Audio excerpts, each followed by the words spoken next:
Bismillahirrahmanirrahim. Assalamualaikum warahmatullahi wabarakatuh. Alhamdulillahi hamdan hamidin, hamdan syakirin, hamdan sabirin, hamdan yuwafi ni'amahu wa yukafi'u mazidah. Ashhadu an la ilaha illallah wahdahu la syarikalah wa ashhadu anna sayyidana Muhammadan abduhu wa rasuluh. Allahumma salli wa sallim wa barik ala sayyidina Muhammad wa ala alihi wa sahbihi wattabi'ina lahum bi ihsanin ila yaumiddin, amma ba'du. Alhamdulillah. Para penonton muslimin dan muslimat yang dihormati lagi dikasih sekalian, apa khabar semua? Didoakan semoganya berada dalam keadaan sihat walafiat dan dikurniakan oleh Allah Subhanahu wa taala kebahagiaan dan keceriaan sentiasa, insya-Allah. Dan jangan lupa tuan-tuan sekalian, agar kita menjadi hamba Allah yang sentiasa bersyukur atas segala nikmat yang dikurniakan oleh Allah Subhanahu wa taala ke atas kita semua, insya-Allah. Baik, tuan-tuan yang dikasihi sekalian, sekali lagi pada minggu ini, pada kali ini tuan-tuan, pada hari Isnin, jam 11 pagi bersama dengan segmen ataupun slot penawar hati di TV Darul Iman ini, tuan-tuan sekalian, untuk kita teruskan bicara kita, tuan-tuan, membicarakan buku Indahnya Hidup Bersyariat, merupakan hasil peninggalan almarhum Tuan Guru Datuk Ismail Qamus, yang mudah-mudahan tuan-tuan Allah Ta'ala merahmati beliau di alam sana, insya-Allah. Baik, tuan-tuan yang dikasihi sekalian, pada pagi ini saya nak menyambung tuan-tuan sekalian bicara kita ini dengan tajuk Aqiqah dan bercukur rambut. Ini tuan-tuan, kita masih lagi berbicara tentang syariat kelahiran. Syariat kelahiran, tuan-tuan. Hari ini kita nak bercakapnya tentang aqiqah. Aqiqah bil qaf, aqiqah dan cukur rambut, tuan-tuan. Baik, bukan yalah biasa kita panggil cukur jambu dah. Jadi tuan-tuan sekalian, dia cukur rambut. Baik, tuan-tuan yang dikasihi sekalian, saya rujuk pada apa yang ditulis oleh pengarang kitab ini. Menamakan anak yang baru lahir sering dilakukan seiring dengan amalan aqiqah dan juga mencukur rambut bayi. Tuan-tuan, kita pernah baca sebelum daripada ini, tuan-tuan, antara perkara yang berkaitan dengan syariat kelahiran, tuan-tuan, iaitulah memberikan nama yang baik kepada si anak. Dan sunatnya, tuan-tuan, diberi nama itu pada hari yang ketujuh daripada tarikh kelahiran. Baik, seiring tuan-tuan dengan diberikan nama yang baik kepada anak ini, antara perkara yang tuan-tuan sekalian disyariatkan juga iaitulah melakukan aqiqah, dan juga tuan-tuan mencukur rambut bayi yang dilahirkan tersebut. Kita kata sayanglah ustaz, moga dia tu lebatnya rambut, takkanlah kita nak cukur pula. Baik tuan-tuan, tak payah sayanglah tuan-tuan sekalian. Perkara ini perkara yang disyariatkan, tuan-tuan, di dalam agama kita. Baik tuan-tuan, apa makna aqiqah? Bila kita cerita tentang aqiqah, tuan-tuan sekalian, perlu kita ketahui mahiyal aqiqah, apa yang dimaksudkan dengan aqiqah. Baik tuan-tuan, aqiqah ni dari sudut bahasa, tuan-tuan, dari segi bahasa, aqiqah maksudnya rambut yang terdapat pada anak yang baru dilahirkan. Tuan-tuan sekalian, aqiqah tu, aqiqah ni rupanya, tuan-tuan, dia rambut tu, rambut yang ada pada bayi yang dilahirkan, itu dinamakan aqiqah. Itu dinamakan aqiqah. Itu dari sudut bahasa lah. Adapun Dari sudut syaraknya tuan-tuan sekalian, akikah ni iaitulah binatang yang disembelih bagi anak yang baru dilahirkan. Tuan-tuan sekalian, dari sudut syarak akikah tuan-tuan sekalian, iaitulah binatang yang disembelih bagi anak yang baru dilahirkan. Itu tuan-tuan yang ni saya rasa tuan-tuan sekalian masyarakat kita sedia maklum ni. Ni sebut kata tuan-tuan sekalian akikah, dia dikira sebagai kategori ma'lumun minad din bid darurah. Perkara yang tuan-tuan sekalian telah diketahui umum tuan-tuan secara daruri oleh masyarakat kita. Maknanya kalau orang tuan-tuan orang Islam tak tahu tuan-tuan perkataan akikah, Allahu Akbar, kita tak tahulah tuan-tuan ni manusia orang Islam jenis lagu mana ni. Tuan-tuan, baik. Tuan-tuan yang dikasih sekalian, antara hadis yang memperkatakan tentang akikah ini ialah hadis yang diriwayatkan tuan-tuan oleh Imam Al-Bukhari, di mana Imam Bukhari meriwayatkan daripada Salman bin Amir Ad-Dabbi. Salman bin Amir Ad-Dabbi tuan-tuan, radhiyallahu taala anhu, katanya Salman bin Amir Ad-Dabbi ni, aku mendengar Rasulullah sallallahu alaihi wasallam bersabda, Nabi kata apa? Ma'al ghalami aqiqatun fa'ahriqu anhu daman wa amitu anhul adha. Baik, tuan-tuan sekalian, apa nak maksudnya? Nabi SAW bersabda, Nabi kata apa? Bersama bayi itu terdapat akikah, maka tumpahkanlah darah untuknya dan tanggalkanlah daripadanya perkara yang menyakitkan, iaitu kekotoran dan najis. Tuan-tuan muslimin dan muslimat, para penonton yang dikasihi sekalian, dalam hadis ni Nabi kata ma'al ghulami aqiqatun, bersama dengan bayi yang dilahirkan itu Nabi kata ada aqiqah. Apa maksud tentang aqiqah di sini? Tuan-tuan sekalian, Nabi kata apa? Anak yang baru lahir ni tuan-tuan, dia keluar daripada kandungan ibunya tuan-tuan. Bersama dengan dia tu rambutnya tuan-tuan, rambut yang daripada kandungan. Tuan-tuan, jadi Nabi kata fa'ahriqu, tumpahkanlah darah untuknya. Maksudnya apa tuan-tuan?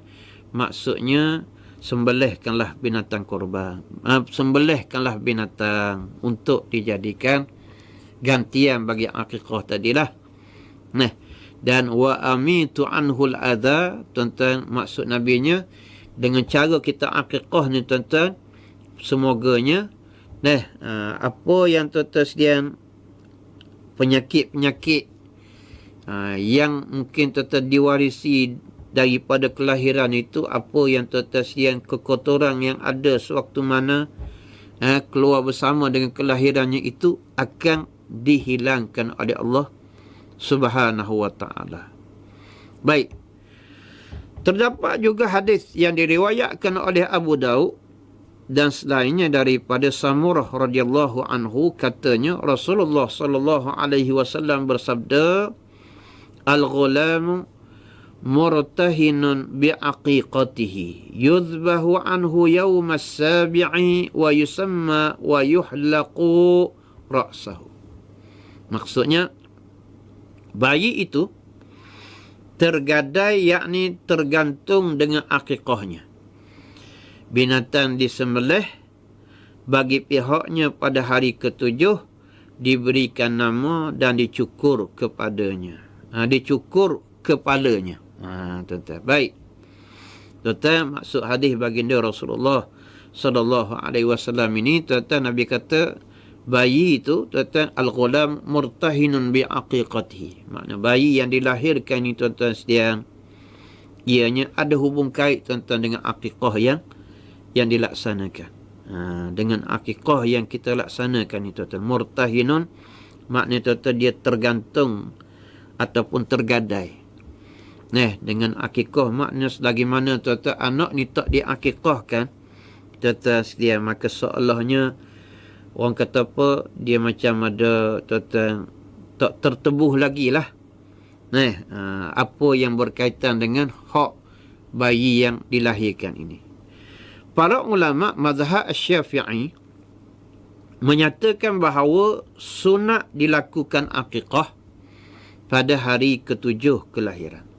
Tuan-tuan, ini menurut pandangan yang disebut tuan-tuan dalam mazhab Syafi'i, menyatakan bahawa tuan-tuan akikah itu sunatnya dilakukan pada hari ke-7, dikira daripada hari pertama kelahiran. Hari ke-7 tuan-tuan, itulah hari yang disunatkan untuk dilaksanakan akikah. Baik, jika tidak mampu, tuan-tuan sekalian, ialah tuan-tuan kita tahu realitinya tuan-tuan, bukan semua orang kita berkemampuan. Bukan semua tuan-tuan, ialah tuan-tuan yang melahirkan anak tak kira miskin tak kira kaya. Tuan-tuan sekalian, orang kadang-kadang orang miskin lebih ramai tuan-tuan yang anaknya. Dan kadang-kadang tuan-tuan sekalian, orang kaya ni anak tak berapa ramai. Alhamdulillah tuan-tuan sekalian, kita dalam negara kita tak ada peraturan tuan-tuan. Tidak ada hak berkaitan dengan kelahiran. Di sesetengah negara tuan-tuan sekalian, ada negara yang menghakkan anak paling ramai 2 orang. Terutama negara sosialis dah.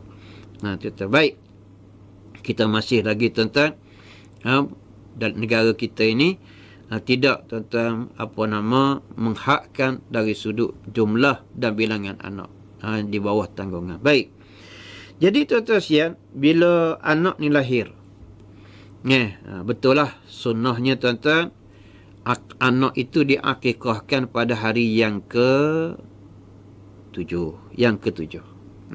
Tetapi tuan-tuan yang dikasihi sekalian,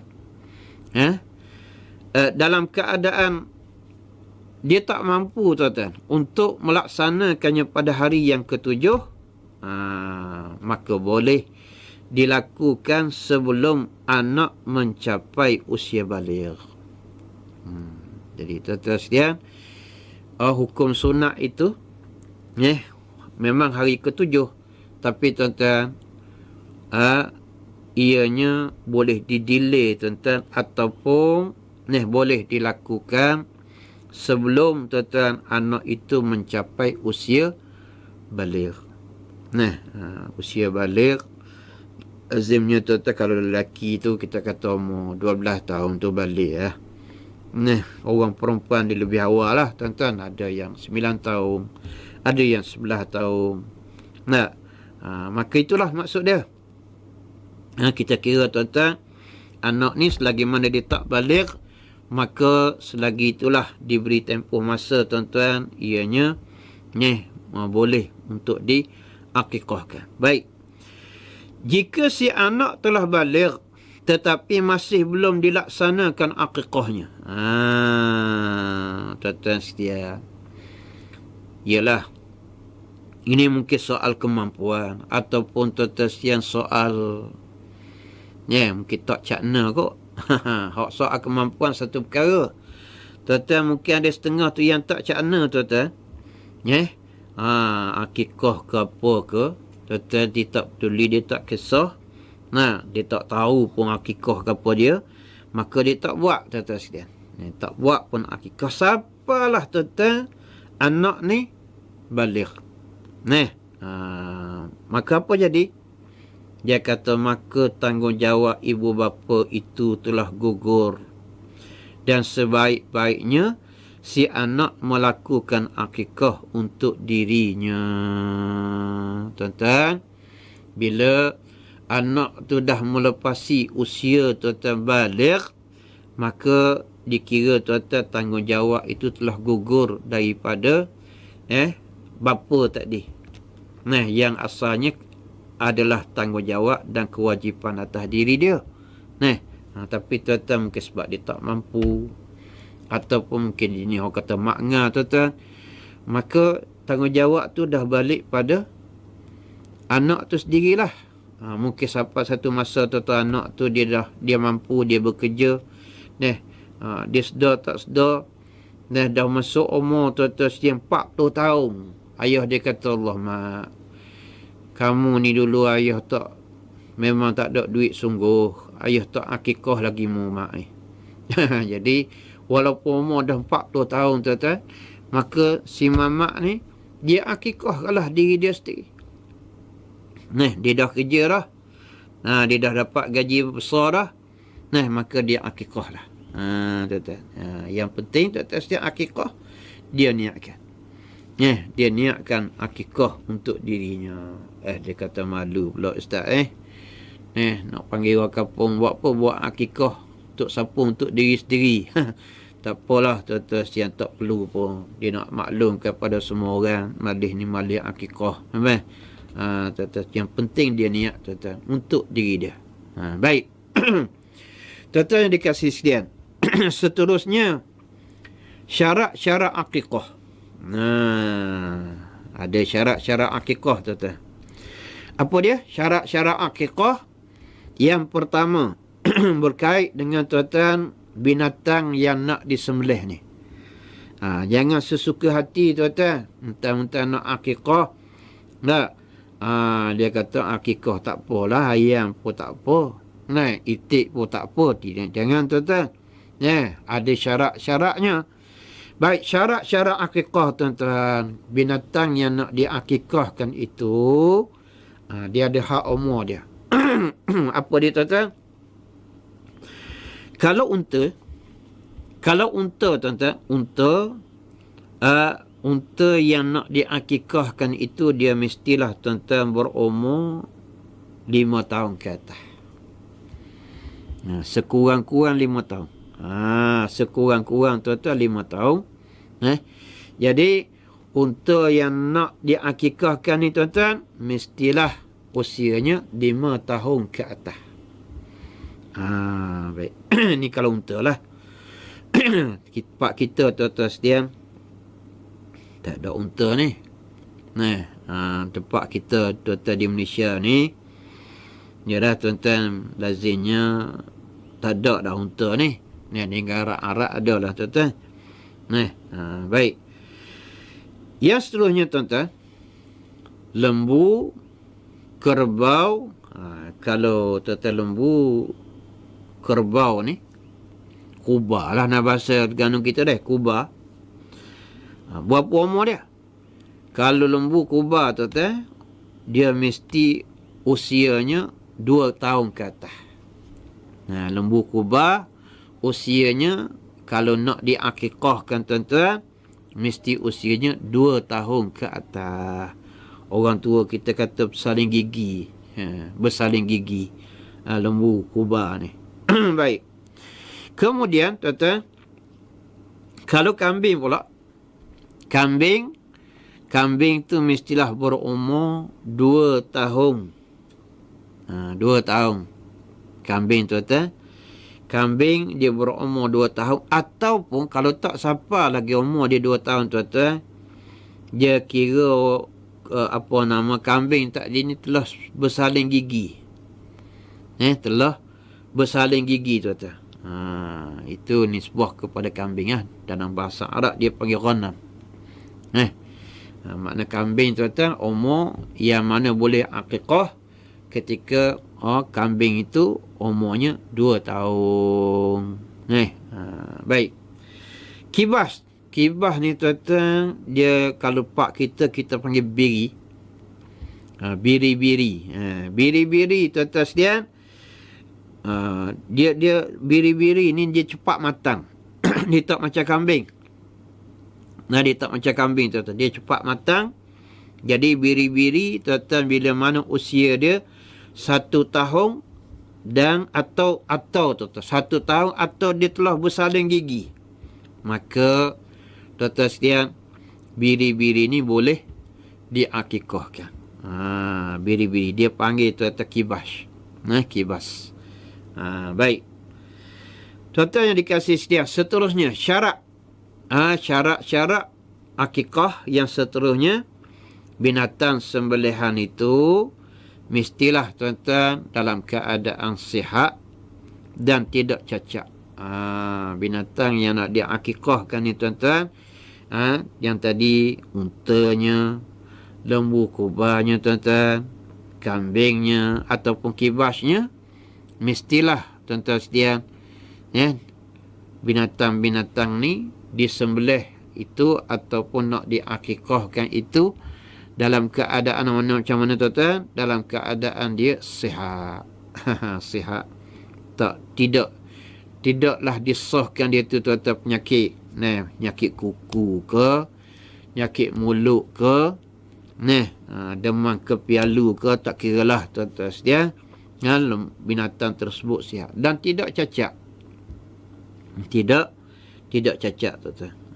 Sebab apa? Sebab tuan-tuan sekalian, kita sembelih binatang ni bagi nak menandakan kesyukuran kita kepada nikmat yang dikurniakan oleh Allah kepada kita tuan-tuan.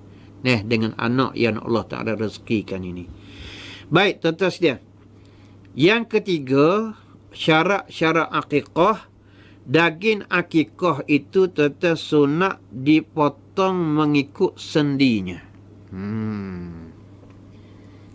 Tuan-tuan sekalian, daging akikah sunat dipotong tuan-tuan mengikut sendi-sendinya. Dengan tidak memecahkan tulangnya, sesuai dengan tujuan akikah itu sebagai fidak. Apa maksud tuan-tuan fidak? Yakni mempertalikan ikatan antara diri anak dengan Allah Subhanahu wa ta'ala. Tuan-tuan, ini hukumnya disunatkan. Sunat tuan-tuan. Tapi kalau kata tuan-tuan yang kita tak mampu buat demikian, maklumlah. Uruh kita tuan-tuan, ataupun kita panggil apa, kebiasaan amalan masyarakat kita. Ialah kita tuan-tuan bila buat akikah, kita jemput orang mari tuan-tuan makan jamu ramai-ramai ke rumah kita. Jadi tuan-tuan biasanya daging ni kita potong kecil-kecil lah. Supaya apa tuan-tuan, nanti orang ambil tuan-tuan sekalian, dia mudah, dia dah dipotong halus-halus, siap-siap. Kalau tuan-tuan dipotong, yang afdalnya dipotong ikut sendi lah. Mengikut sendi dia. Tapi dalam keadaan kita tak mampu tuan-tuan sekalian, potonglah sebagaimana yang kebiasaan kita buat tu lah. Kerana nak meraihkan tuan-tuan sekalian, dia orang mari tuan-tuan, dia cedok sikit-sikit. Kalau kita potong ikut sendi ni, barangkali tuan-tuan tak ramai lah yang boleh makannya. Hak awal-awal boleh lah tuan-tuan sekalian. Dah moga giabok tuan-tuan sebatang tu, seorang buat lari. Hak giabok kedua, orang lain pula buat lari. Akhir-akhir tuan-tuan tinggal apa? Tinggal kuah je lah. Yalah. Baik. Tapi kalau kita mampu tuan-tuan sekalian, maka hendaklah dipotong, sunat dipotong mengikut sendi dia. Baik. Jangan dipecahkan tulang-tulang dia tuan-tuan. Sebagai apa tuan-tuan? Fidak maksudnya nak menunjukkan tuan-tuan pertalian, hubungan di antara anak yang tuan-tuan yang kita akikahkan ini dengan Allah Subhanahu wa ta'ala, tuan-tuan, Tuhan yang mengurniakannya kepada keluarga tersebut. Baik. Yang keempat tuan-tuan yang dikasih sekalian. Yang keempat, sunat disebutkan nama Allah dan nama anak yang dilahirkan ketika menyembelih binatang akikah dengan membaca Allahumma laka wa ilaika aqiqatu. Tuan-tuan sekalian, sunatlah waktu mana binatang akikah ni tuan-tuan nak disembelih, maka tuan-tuan yang sunat orang yang ayah tuan-tuan, ataupun si orang yang menyembelih itu, yang afdalnya tuan-tuan ayah dia baca ni Allahumma laka wa ilaika aqiqatu, Allahumma laka wa ilaika aqiqatu, tuan-tuan, kemudian dia sebut nama anak yang nak diakikahkan tersebut. Maksud tuan-tuan bacaan kita tadi tu, Allahumma laka, ya Allah bagimu. Allahumma laka, ya Allah bagimu, wa ilaika, dan kepadamu aqiqah. Aqiqah siapa dia? Aqiqah Muhammad bin Abdullah ini, tuan-tuan. Dah. Jadi tuan-tuan, sunatnya waktu mana nak disembelih ni tuan-tuan sekalian, maka dibaca sedemikian. Allahumma laka wa ilaika aqiqatu. Kita pun sebut nama anak. Baik. Seterusnya tuan-tuan yang dikasih sekalian, yang kelima syarat-syarat aqiqah, iaitulah tidak boleh berkongsi. Misalnya beberapa orang berkongsi seekor kambing untuk mengakikahkan anak-anak mereka. Tuan-tuan yang dikasih sekalian, ya, sesungguhnya tuan-tuan sudah ada ketentuan hukum dia. Ya, tak boleh tuan-tuan seekor kambing ni kita kongsi untuk 10 orang. Kambing seekor tuan-tuan akikah untuk 10 orang, tak boleh. Syariat tuan-tuan menetapkan kalau untuk anak laki-laki, anak lelaki tuan-tuan, maka sunatnya 2 ekor kambing. Kalau anak perempuan, seekor kambing. Jadi kalau seekor lembu tuan-tuan, kita bahagikanlah. Seekor lembu tuan-tuan yang dikasih sekalian, dia boleh dipecahkan pada 7 bahagian. 7 bahagian. Sebagaimana kita korban tuan-tuan seekor lembu, maka dipecahkan kepada 7 bahagian. Baik. Jadi tak boleh lah tuan-tuan atas seekor kambing tu kita nak kongsi. Kita kata 10 ekor ni kita kongsi untuk seekor kambing ni kita kongsi tuan-tuan untuk 7 orang anak. Tak boleh tuan-tuan, tak boleh. Tak boleh demikian. Baik. Kemudian tuan-tuan yang dikasih sekalian, yang akhirnya syarat-syarat akikah, sebaiknya berakikah dengan kambing. Tuan-tuan, kalau kita ni tuan-tuan sekalian ada kemampuan, maka sebaiknya bila orang tanya kita, dah Ustaz, dah kita ni ada duit Ustaz, kita mampu. Kalau diberi pilihan Ustaz, kita nak akikah ni kambing ke lembu ke, ataupun kuba ke, ataupun unta ke. Jadi jawapannya tuan-tuan, sebaiknya akikah ni tuan-tuan sekalian, iaitulah dengan kambing. Dengan kambing. Maknanya kalau anak lelaki 2 ekor kambing, anak perempuan 1 ekor kambing. Itulah yang afdalnya. Tetapi tuan-tuan, dibolehkan juga berakikah dengan binatang-binatang yang disebutkan tadi tuan-tuan setia. Yang afdalnya dengan kambing. Afdalnya.